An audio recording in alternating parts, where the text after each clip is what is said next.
আমরা আজকে এসেছি বাবা আদমের মসজিদটি পরিদর্শন করতে।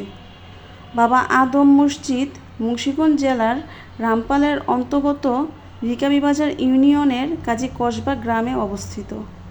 মসজিদটি ছাড়াও এখানে রয়েছে বাবা আদমের মাজার। প্রচলিত ধারণা অনুযায়ী বাবা আদম শহীদ এখানে ধর্মীয় যুদ্ধে শহীদ হন এবং তাকে মসজিদের সন্নিকটে সমাহিত করা হয়।